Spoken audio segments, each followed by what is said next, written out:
pessoal, sejam todos bem-vindos a mais um momento de estudos aqui em Geografia.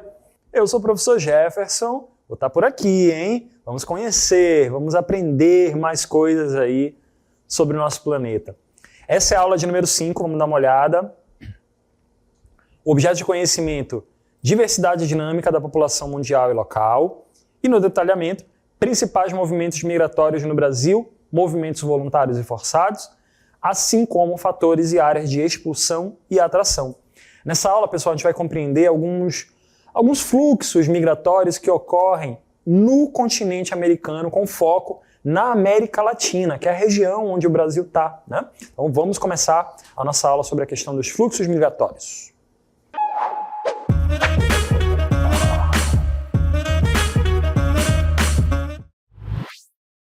Pessoal, eu estou aqui no meio de uma grande muralha, né? Um grande muro, que é algo que representa uma coisa muito importante, né? Nessa questão dos processos migratórios, que é aquela situação de não permitir. Tem sido muito comum em fronteiras entre países, ao longo do tempo, muros como esse, né? Justamente para impedir a passagem de pessoas. Por exemplo, entre os Estados Unidos e o México, né? Também, que é uma fronteira muito complicada, as pessoas não podem passar assim de maneira tão fácil de um país para outro, então as pessoas fazem aí muros como esse para justamente impedir, né, essa circulação. Mas a questão dos muros, ela é só um aspecto da situação que acontece dentre os fluxos migratórios aí ao longo do mundo todo. Nessa aula em específico, pessoal, a gente vai falar com foco muito na América Latina. Toda essa região aqui onde o Brasil está, América do Sul, parte da América Central, o México, né, também está incluso nesse grupo aí. Mas o que a gente vai ver agora, pessoal, nesse começo ainda, primeiro a gente vai tentar entender que fluxos foram esses, né, que começou a causar essa grande movimentação de pessoas aqui no nosso continente. Vamos começar a ver, vamos voltar um pouquinho no tempo agora, nessa primeira tela, para conhecer ali um período histórico bem mais específico. A partir do fim do século XV, início do século XVI, alguns europeus chegaram a essas terras aqui. O que a gente chama de América hoje é exatamente essa parte do planeta que ainda não tinha sido descoberta pelos europeus, não tinha sido explorada ainda.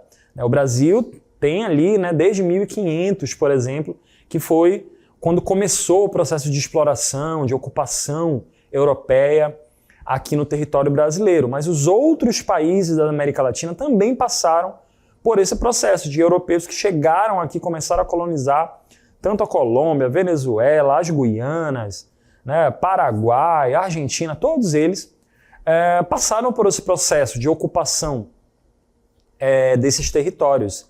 E aí, pessoal, os europeus que chegaram aqui, eles se apropriaram das terras habitadas pelos povos que viviam aqui. Já existiam seres humanos aqui, povos, comunidades indígenas, povos originários de maneira geral, mas esses europeus acabaram chegando aqui e fundaram colônias e impuseram o seu modo de vida. Aqui no território brasileiro, por exemplo, o fato das pessoas do Brasil falarem o idioma português é um reflexo direto da ocupação portuguesa, da exploração portuguesa aqui nesse território. E a mesma coisa com os nossos países vizinhos. Quando você tem ali vários países falando espanhol, porque houve todo um processo de ocupação espanhola por aqui, um processo de doutrinação religiosa também, religiões que não existiam aqui, né, o cristianismo, né, e acabou sendo imposto para as pessoas, você tem que acreditar nisso aqui e pronto, né? Então isso aconteceu ao longo da América Latina, e continua acontecendo durante um bom tempo, até o período quando esses países se tornaram independentes. Mas as marcas continuam aí. Afinal de contas, nesse exato momento eu estou falando a língua portuguesa, né? E não uma língua tradicional brasileira, enfim. Bom, nesse mapa que a gente vai observar agora aí, pessoal, a gente vai verificar algumas línguas oficiais, né? Nesse mapa que a gente está vendo agora aí na tela, né, que vocês vão observar agora aí, né, temos aí algumas línguas oficiais que foram impostas pelo colonizador europeu. A gente tem aqui um caso muito específico do território brasileiro, né, que ele é o único aqui desse conjunto de países da América do Sul que fala a língua portuguesa, né? A gente também tem um caso muito interessante aqui próximo do Brasil, no caso das Guianas, né, que são países que falam línguas diferentes, o inglês, o francês, o holandês, faz parte da rotina desses países. Quando a gente observa aqui a América do Norte, a gente vê uma influência do inglês muito forte e do francês, no caso do Canadá. Então, pessoal, ao longo dos territórios do continente americano, da América Latina, a gente vai ter a presença europeia muito forte. Olha todos os países andinos por aqui, ó, desde o México até o Chile e a Argentina. Todos eles falando, a grande maioria deles, né, falando o idioma espanhol. Pessoal, mas vamos fazer uma diferenciação bem importante aqui nessa aula. A gente precisa sair dessa aula sabendo, primeiro, o que é América Latina. América Latina é América? O continente americano ele é latino? Né? Tem alguma outra diferença? Tem. Existe uma forma de dividir o continente americano em América do Norte, América Central, América do Sul. Mas tem uma outra forma que é um pouco mais fácil, que tem a ver exatamente com isso que a gente estava falando agora. Processo de ocupação, todas essas características aí, que é a divisão entre América Latina e América Anglo-Saxônica. Vamos dar uma olhada nessa tela aí. Os países da América Latina, que são esses que estão aparecendo em azul na tela de vocês, são países que falam a língua neolatina e que tiveram esse processo de colonização a partir do português, do espanhol, enfim. São línguas que são originadas do latim. Já os países da América Anglo-Saxônica não, tiveram um processo de ocupação de países saxões, né? Países de língua inglesa, então tem toda essa característica aí. Né? Não só da língua, mas também da questão cultural também. Por isso que os Estados Unidos e o Canadá, eles têm características culturais um pouco diferentes. Assim. Quando a gente pega, por exemplo, o México e o Chile, por exemplo, países muito distantes, certo? Mas tem algumas coisas parecidas entre eles ali. Os Estados Unidos não é assim. O Canadá também não é assim. Por isso que a gente faz essa divisão entre esses dois grandes grupos, da América Latina e da América Anglo-Saxônica. Mas ainda sobre isso, agora é o momento dele, eu quero chamar aqui o nosso querido Curumim para participar aqui da aula, porque, olha, eu ainda não estou satisfeito, eu tô aqui observando, né, que a gente trouxe informações muito básicas sobre a América Latina, a América Anglo-Saxônica, né, Curumim? Eu quero que você traga mais informações para eles aí sobre essa origem dessa divisão toda. É contigo, Curumim, vamos lá. E aí, pessoal? Já deu para entender as diferenças entre as regiões da América Latina e da América Anglo-Saxônica, não é mesmo? Mas você sabia que estas diferenças entre as línguas são bem mais antigas? O latim foi a língua falada no Lácio, antiga região da atual Itália, e depois em todo o Império Romano. A existência dessa região está documentada desde o século VII a.C. Tinha o latim clássico, que era usado nas obras literárias, e o latim vulgar, que era o falado pelas pessoas e que deu origem às línguas neolatinas, como a nossa, a língua portuguesa. Por outro lado, o termo anglo é o nome de um antigo povo germânico que colonizou o norte e o centro da Inglaterra. Saxão é como chamavam um outro povo germânico, que morava na Saxônia, que é mais ou menos onde hoje é a Alemanha. Juntos, eles invadiram a Inglaterra entre o século V e VI e ficaram por lá. A língua inglesa derivou da língua desses dois povos, daí a expressão anglo-saxônica. Mesmo assim, essa forma de separar as regiões da América não é tão rígida, porque alguns países têm mais de uma língua oficial. Para vocês terem uma ideia, no Peru e na Bolívia, além do espanhol, também são línguas oficiais o Quechua e o Aymara. No Paraguai, se fala espanhol e Guarani, que é a língua dos povos nativos. O Canadá tem duas línguas oficiais, o francês, que é falado principalmente em Quebec, que foi colonizada pelos franceses, e o inglês, que é falado pelas outras áreas do país. Na Guiana se fala inglês, enquanto no Suriname se fala holandês. Só que esses países são considerados parte da América Latina. Sabe por quê? Por causa da história deles, que é bem parecida com a dos outros países latino-americanos que foram explorados tanto pela Inglaterra quanto pela Holanda. E ainda tem a Guiana Francesa, que até hoje é um território pertencente à França, bem aqui perto do nosso país. Conhecer as origens históricas dos países, tanto dos nossos vizinhos quanto de todo o continente americano, é muito importante para entendermos por que eles são assim hoje em dia. Tchau, pessoal! Olha aí, né? Trouxe informação. Quanta informação, hein? O Curumim tem trazido aqui pra gente. Muito bom esses detalhes, né, com relação às diferenças entre a América Latina e a América Anglo-Saxônica. Pessoal, vamos voltar. Obrigado, Curumim. Vamos voltar para nossa questão relacionada à migração. Bom, alguns países da América Latina recebem imigrantes, né? A gente tem ali essa característica ali de serem países que têm uma qualidade de vida um pouco menor, né, menor do que o de outros países mais desenvolvidos. E a gente tem ali um motivo principal que faz as pessoas migrarem, é a pobreza, né? A situação de pobreza, miséria, que faz as pessoas saírem do lugar onde ela está e procurar uma melhoria por aí. Então a gente tem esse grande problema na América Latina, que é a dificuldade de se estabelecer, né, de melhorar de vida. E aí muitas pessoas deixam seus países de origem em busca de melhores condições de vida, assim como é o processo migratório de maneira geral. Nesse mapa, pessoal, a gente vai dar uma olhada no que a gente chama de migração extra-regional e migração intra-regional. O que significa isso? Quando acontece dentro da América Latina a chamada migração extra-regional, é quando as pessoas saem da América Latina em direção a outras áreas, ao Canadá, lá para a Europa, que não está aparecendo aqui, né, outros continentes. É quando a pessoa está saindo da mesma região, saindo da região de onde ela está, né, da América Latina. Já a migração intra-regional, está no nome, né, é dentro desse grupo de países aqui da América Latina, uma pessoa que sai do Brasil e vai viver no Paraguai, uma pessoa que sai do Brasil e vai viver na Argentina. Na verdade, é o contrário hoje em dia, né? Pessoa que sai da Argentina e vai viver no Brasil, né? Então tem essa característica aí de ser uma migração intra-regional. Na próxima tela, pessoal, a gente vai ver algumas informações sobre os migrantes latino-americanos, cerca de 39 milhões entre 2009 e 2014. De toda essa galera que saiu do lugar de onde ela esteve, 64% migraram para países da própria América Latina, enquanto cerca de 36% foram para outros países. Então, tem gente aí que está saindo de um país, aí, sei lá, Colômbia, e está indo viver lá no Equador, está saindo lá do Chile e indo viver na Argentina, dentro da própria América Latina. Esse outro gráfico que mostra aí também, pessoal, que 70% entre 2010 e 2015, dentro da região ali, né, 70% das pessoas migram dentro da própria América do Sul.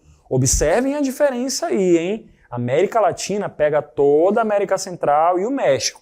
Mas na América do Sul, só na América do Sul, onde fica o Brasil, cerca de 70% das pessoas estão migrando dentro, né, dentro dessas áreas aqui mesmo. Quando a gente fala de deslocados internos, que vocês já sabem o que significa, os deslocados internos, né, pessoas que têm que sair do lugar de onde elas estão, como se fosse um refugiado, só que dentro do próprio país onde ela está, nós vamos ver aqui um pequeno panorama, né, que traz essas informações aqui com relação a essas mudanças que acontecem ali nos deslocamentos internos. O primeiro deles, por exemplo, um exemplo, né, que a gente vai mostrar para vocês, é a questão do narcotráfico no Rio de Janeiro, né? Esse texto que vai aparecer na tela para vocês mostra, a gente vai mostrar o texto agora aqui para vocês, né?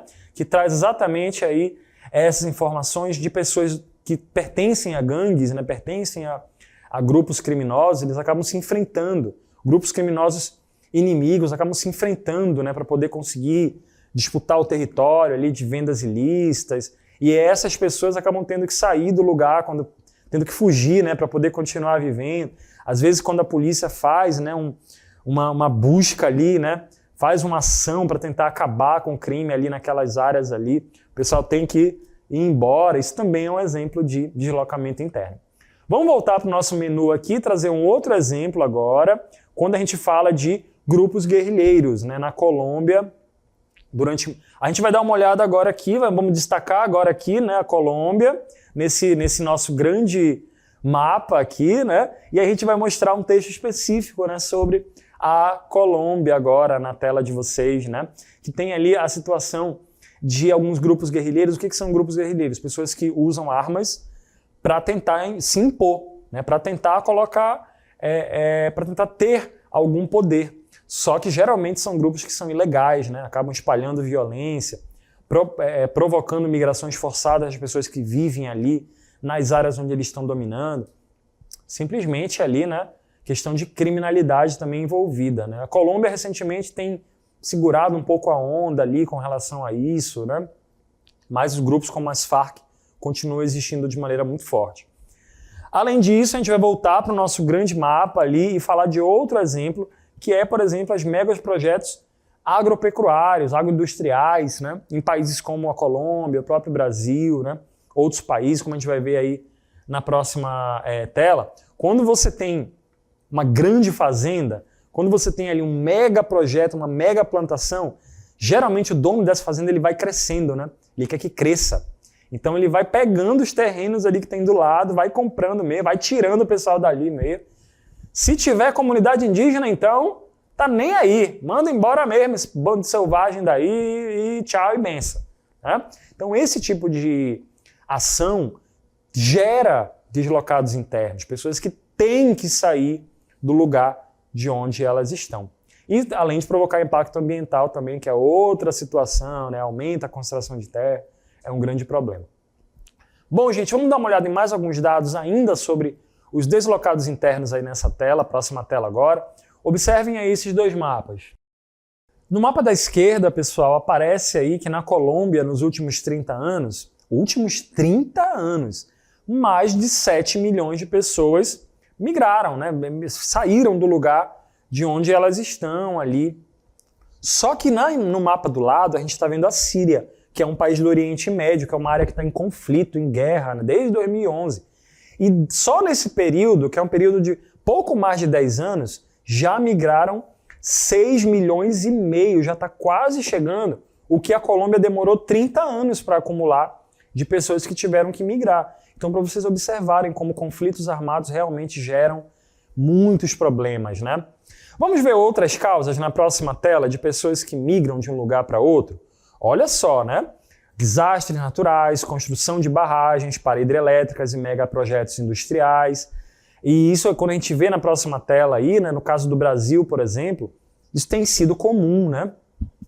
Cerca de 7 milhões de pessoas foram forçadas a se deslocar internamente entre 2000 e 2017. Olha só o gráfico que está dizendo aí, ó. Aqui no Brasil, pessoal, mais de 80% das pessoas tiveram que se deslocar, né, os deslocados internos, por causa de desastres naturais. E aí cerca de 17% migraram por conta de projetos de desenvolvimento mesmo, né, hidrelétrica, projeto agropecuário, essas coisas. Sobre esses exemplos que a gente está falando, pessoal, eu quero aqui só focar mesmo agora, a gente vai mostrar agora aqui, né, a usina de Belo Monte, né, que passa ali pelo Rio Xingu, lá no Pará, né, a gente observa que só a construção de uma área como essa aqui, pessoal, deslocou cerca de 40 mil pessoas, principalmente ribeirinhos e aquilo que a gente falou, indígenas, né? Não importa. Né? Esse pessoal aí não tem nada a ver não, né? Então uma construção de uma hidrelétrica, pessoal, como ela usa uma área muito grande para formar um grande lago, isso acaba também gerando esse tipo de problema, que as pessoas têm que sair dali. Então esse tipo de deslocamento força as pessoas a saírem.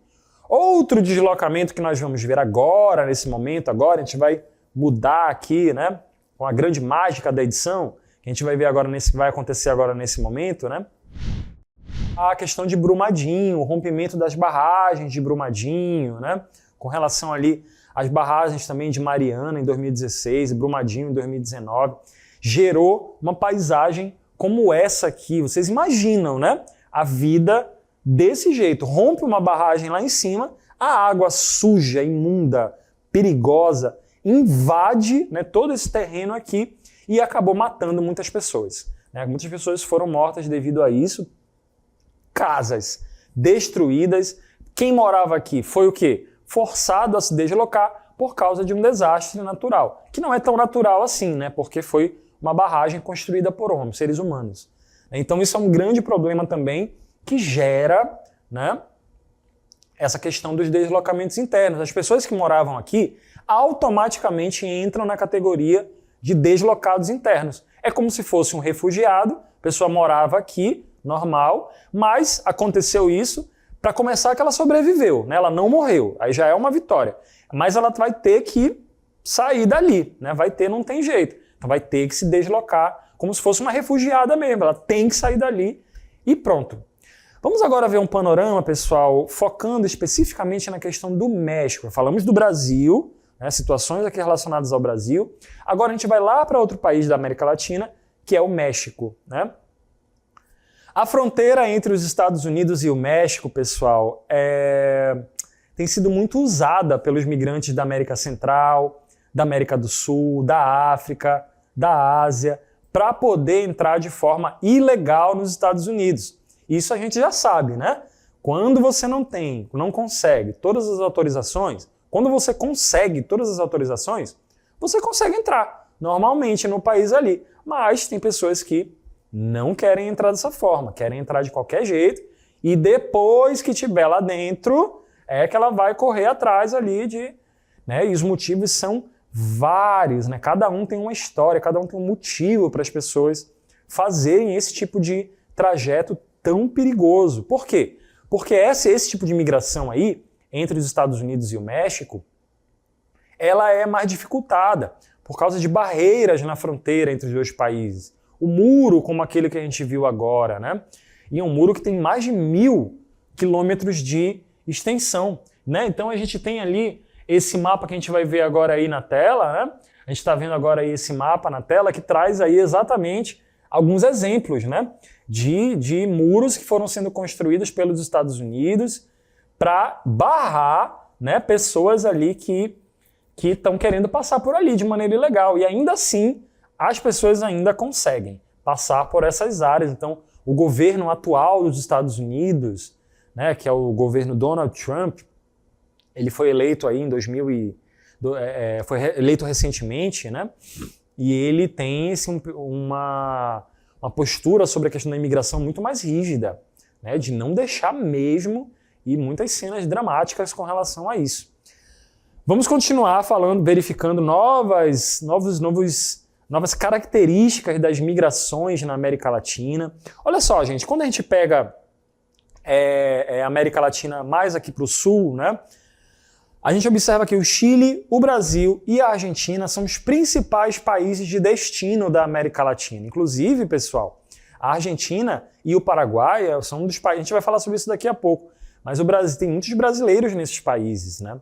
Mas o Brasil, o Chile e a Argentina são os principais países de destino. Pessoas que vêm de outros continentes, né? Da Europa, da Ásia, da África, para viver nesses países. É a maioria, não significa que não tem gente indo para o Peru viver, mas é porque a maioria das pessoas está indo para esses 3 países.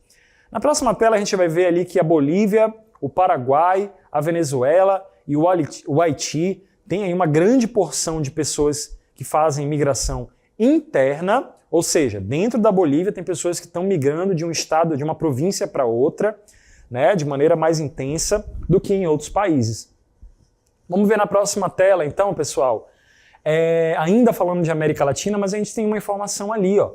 Brasileiros nos Estados Unidos, em torno de 1.300.000. Os Estados Unidos, pessoal, atualmente, é o país onde tem a maior quantidade de brasileiros no mundo, né? Fora do Brasil, no mundo. Então, é uma quantidade muito relevante de pessoas, de brasileiros que estão fora do Brasil.